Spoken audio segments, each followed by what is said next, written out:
আসসালামু আলাইকুম বন্ধুরা, তোমরা সবাই কেমন আছো ভাই বোনেরা? তো আমরা বাবার বাড়িতে রান্না করাটা হচ্ছে, কি রান্না করছে সব নিয়ে আজকে ভিডিওটা তৈরি করলাম। তো প্রথমেই দেখুন, পেঁয়াজ কলিটাকে খুব ভালো করে ধুয়ে কুচি করে কেটে নিয়েছি। এখানে ফুলকপিগুলোকে কুটে নিয়েছিল, আর মাছ মুরগি ফ্রিজ থেকে নামিয়ে ওটাকে ভিজিয়ে নিচ্ছে। এখানে পেঁয়াজটা কুচি করা হচ্ছে। এখানে আজকে রান্না হচ্ছে ফুলকপি পেঁয়াজ কলির ভাজি, ডিম দিয়ে মুরগির মাংস, মাছ, ছোট মাছের ভর্তা এবং ডিমও ছিল। সম্পূর্ণটা দেখতে হলে অবশ্যই চোখ রাখুন। তো মাছ মাংস সবকিছু ধুয়ে নিয়ে খুব ভালো করে এখন চলে যাব চুলার পাড়ে। তো চুলার পাড়ে গিয়ে রান্না করার জন্য প্রস্তুতি নেওয়া হচ্ছে। দেখুন চুলার পাড়ে চলে আসা হলো। চলে এসে খুব ভালো করে সব সাজিয়ে, কে কে এইভাবে রান্না করেন সব সাজিয়ে অবশ্যই জানাবেন। মাটির চুলার রান্না কিন্তু অবশ্যই খুবই মজা হয়।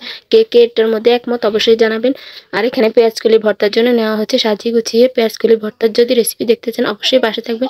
পেঁয়াজকলি ভর্তার সাথে অবশ্যই টমেটো দিয়েছিল, যেটা সাজানোর আগে ভিডিও করা হয়েছিল। এই পাকে আমরা কিছু খাওয়া দাওয়া করে নিয়েছিলাম, সেটা আপনাদের সাথে একটু শেয়ার করে নিচ্ছি। পেঁয়াজকলি ভর্তাটার ফাইনাল লুকটাও দেখিয়ে দিলাম। কেমন হয়েছে কমেন্টে জানাবেন, লাইক করে পাশে থাকবেন। আল্লাহ হাফেজ।